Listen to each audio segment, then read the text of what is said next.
पाक के सिर तो पर्दा लै गया तो सारे तो मर जाएंगे। फिर है कोई गल करने वाली? सईदा ज़ैनब के सिर तो पर्दा लै गया तो बाकी सारे मर जाएंगे। जिहड़ी गल तुसां कीती है मूवी भी बनती है, पूरे पाकिस्तान की दुनिया ते अग लग जानी। उन्हें कहने 50 मौलवी बैठे ने, ए सैयद बैठे ने, तुहाडी बेटी के सिर तो पर्दा लै के तुसीं गुआरा करोगे? आ जिहड़े सुन्नी बयान करदे ने ना कि दिने शहादतां हो गईयां ते खैमियां नूं अग लग गई, उस सुन्नी कोलों मैक फौरी खोलो। इसलिए माइक खोता है एक कला ही बदनाम होवे पिया। असी ते ना होवीए, असी ते उस पाक घर दे पर्दे दी पासदारी दा हौका देने वाले हां। सुबह कई मौलवी स्पीकर लैके ते जनाब उथे मूवियां बना के उन्हें कहना चिश्ती कोल बैठा सी ते चिश्ती गल ही नहीं की। वो तवा ते मेरे ते लगना सी, इहनूं कौन जानदा है? रोंदे पढ़न नूं नवे नवे कलाम लैके आ गए ने। आला हज़रत दा कलाम नहीं पढ़िया जांदा, अल्लामा इकबाल दा कलाम नहीं पढ़िया जांदा, आला हज़रत गोलड़वी ते आला हज़रत बरेली दा कलाम पढ़ो और तुहाडे सीने ठंड पवेगी। जो तुसी इन्हां बजुर्ग हस्तियां दे सुल्तान बहु दा कलाम, मियां साहब दा कलाम पढ़िया सुनो, मैनूं बड़ा चंगा लगन दिया। ते ओवे कुंबे दा कुंबा शहीद ओ सारा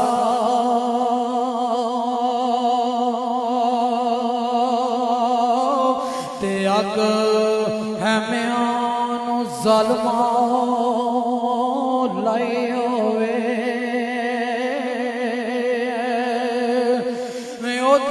आल ते ज़ालिमा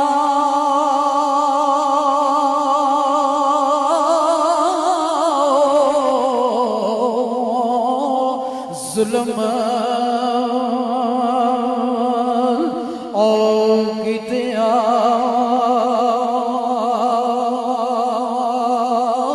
ते अरश फर्श ते जिदियो रुशनाई ते सर तू बेपर्दा बीबी पाक ओ दमन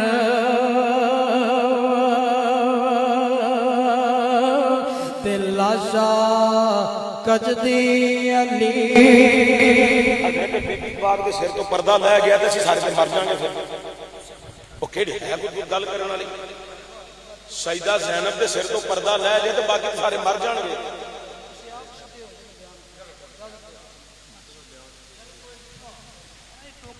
ये अगों भी ना किधर पढ़िया सुनिया का अकीदा नहीं ठीक है। चल लिया भाई स्पीकर लिया जी गल तुसां कीती है मूवी भी बनती है, पूरे पाकिस्तान की दुनिया से अग लग जानी। उन्हें कहने 50 मौलवी बैठे ने, ए सैयद बैठे ने, तुहाडी बेटी के सिर तो पर्दा लै के तुसीं गुआरा करोगे? ते बीबी पाक सैयद हुसैन दी मशहूर है, कैसी गल पे करदे? गैरत नहीं मर गई तुहाडी?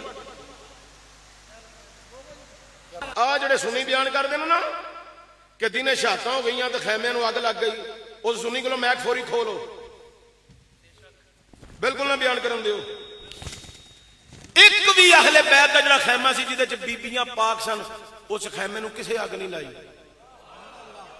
ਉਹ ਪਰਾਂ ਜਿਹੜੇ ਗੁਲਾਮਾਂ ਦੇ ਖੈਮੇ ਸਨ ਖਾਲੀ ਸਨ, ਉਹਨਾਂ ਨੂੰ ਅੱਗ ਲੱਗੀ ਏ। ਬੀਬੀ ਪਾਕ ਜਿਹਦੇ ਚ ਸਜਦਾ ਜ਼ੈਨਬ ਸਨ ਤੇ ਜਿਹਦੇ ਚ ਹਜ਼ਰਤ ਸ਼ਹਿਰਬਾਨੋ ਤੇ ਫਿਜ਼ਾ ਸਨ ਤੇ ਜਿਹਦੇ ਵਿੱਚ ਹਜ਼ਰਤ ਇਮਾਮ ਜ਼ੈनुल आबिदीन ਸਨ, ਉਸ ਖੈਮੇ ਨੂੰ ਅੱਗ नहीं लगी ਤੇ ਨਾ ਹੀ ਕਿਸੇ ਦੀ ਜ਼ਰੂਰਤ ਸੀ। ਉਹ ਇਮਤਿਹਾਨ ਸੀ, ਉਹ ਰਜ਼ਾ ਸੀ, ਉਹ ਹੀ ਰਜ਼ਾ ਸੀ जो हो गया। ये जो खैमे नूं अग लग गई तो पर्दा लै गया। इसलिए माइक खोता है एक कला ही बदनाम होवे पिया। असी ते ना होवीए, असी ते उस पाक घर दे पर्दे दी पासदारी दा हौका देने वाले हां।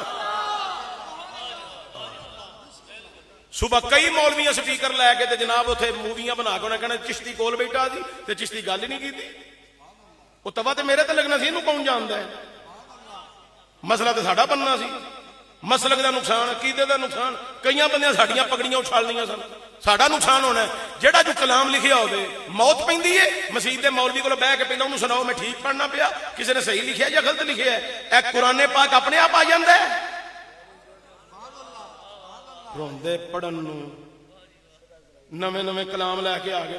आला हज़रत दा कलाम नहीं पढ़िया जाता, अल्लामा इकबाल का कलाम नहीं पढ़ा जाता, आला हज़रत गोलड़वी ते आला हज़रत बरेली का कलाम पढ़ो और तुहाडे सीने ठंड पवेगी जो तुसी इन्हां बजुर्ग हस्तियां दे सुल्तान बहु का कलाम, अम्मिया साहब का कलाम पढ़िया सुनो, मैनूं बड़ा चंगा लगन दिया। लेकिन जो नवे कलाम जिहदे विच तुहीन होवे असीं बर्दाश्त नहीं करांगे।